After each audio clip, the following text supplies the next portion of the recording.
Welcome back to Les Schwab Tire Center's Outdoor GPS. Now it's real time, sponsored by the Mill Casino.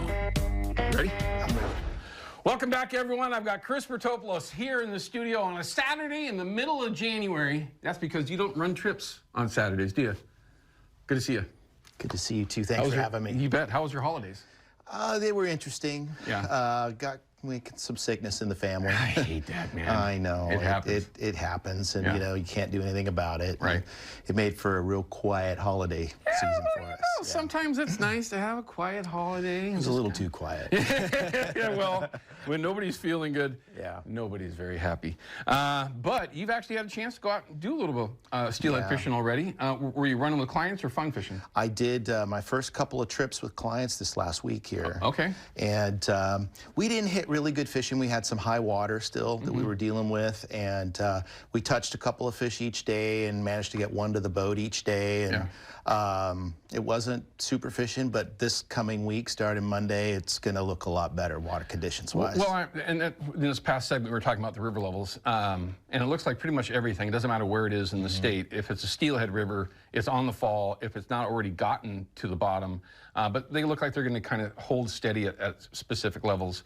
But they're going to be lower, clearer conditions. Towards the middle and end of the week. Do you prefer that as opposed to maybe higher and off color, or what? I like what a little more color. Actually, like more color. Okay. I think it, especially when you talk about rivers that have some pressure on them and lots of boats on them. True. When there's color to the water, everybody has a little more success fishing wise. When you get low and clear, it's kind of the situation where you have to be the first boat down the river, or maybe the second boat down the river to have any success. So I tend to go and like rivers that have some color to them. Sure. So yeah, color keeps things going a little bit better rather than low and clear. Not to say we can't go catch fish in some lower and clearer water, and then I'll change my techniques up a little bit.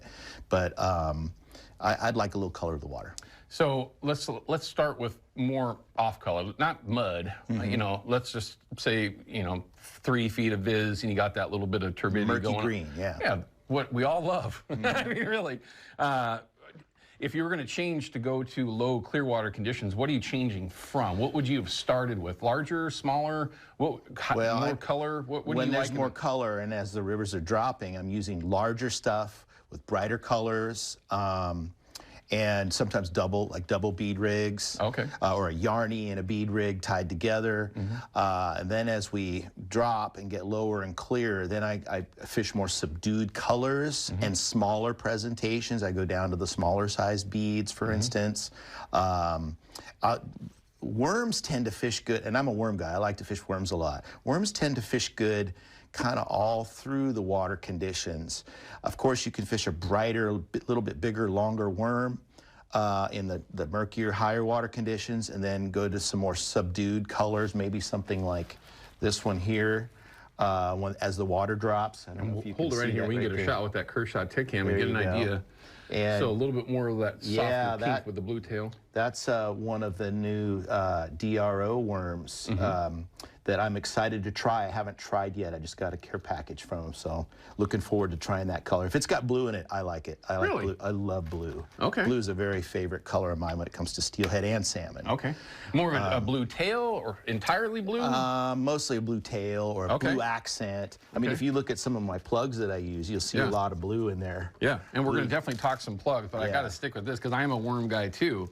There's no question that worms have saved plastic worms, that is, everyone. Not to forget completely the old night crawler, but I'm not going to dive into that.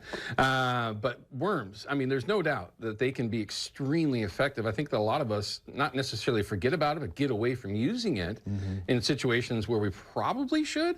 But I love that red, too, with the chartreuse. Would you call that more of an off-color combination?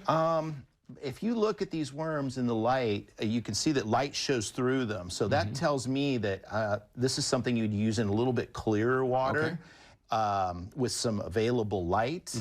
When you start talking about, if you can grab one of my other packages down there in the bag. Yeah. Right here. Got a whole bunch of them. Yeah. Here we go. So then when you have some color to the water, a more solid colored worm tends to work out better. And then, you know, you fish it like a white or a glow head like I do.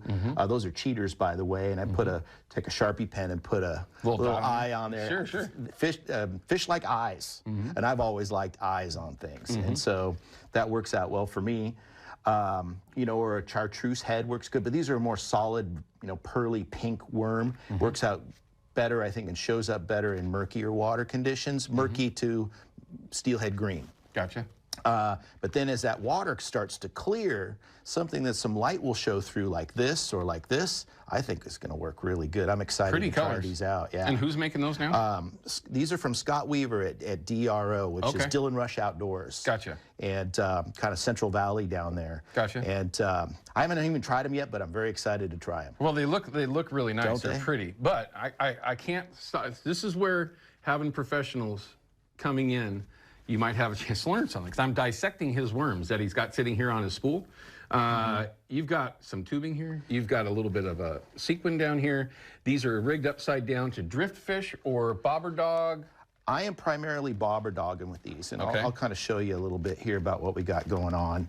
I've got a size 2 hook, and then I slide on a cheater. I slide on a cheater with an eye on it, and in between there I've got a sequin. And the reason for that sequin is, if you leave these on the leader for very long, on the leader roller, the worm, the plastic in the worm will eat the cheater. Correct. And it just dissolves it. So I put that plastic sequin in between to kind of protect that contact point. It's a very good idea. And I fish my worms what we call wacky style, where the leader comes out the middle of the worm. And if you do that, you'll notice that you're tearing your worm a lot on hook sets and snags and so on. So a few years back, in an article in STS magazine, Josiah Dower, who everybody knows, wrote an article about the worm wall, and he was using heat shrink tubing to put as kind of a sleeve on there. And I don't know if you guys can see that. And he was using bright yellow and orange colored heat shrink tubing, but I found some clear stuff that, you know, it just looks like the worm and blends in with the worm.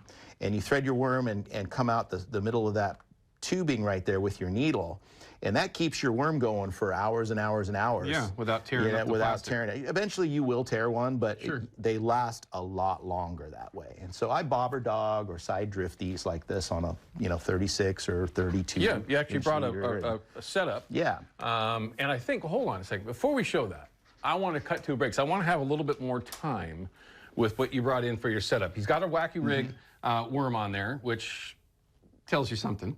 But I want to show you the setup that he's using. It's not entirely different, but everybody's got a little bit different of a take on their bobber dogging setup. I want to show you what Chris likes to do for himself and, of course, his clients. And then I want to spend some time talking with him about plugs, because I will be certainly getting more back into that this year for a reason, as a lot of you are. There's no question of that. So don't go anywhere. We got more with Chris Vertopoulos in just a couple of minutes. Outdoor GPS is brought to you by Chevy Silverado and the impressive Turbo Max engine. Flex your muscle with the strongest, most advanced Silverado ever. Official truck of Outdoor GPS.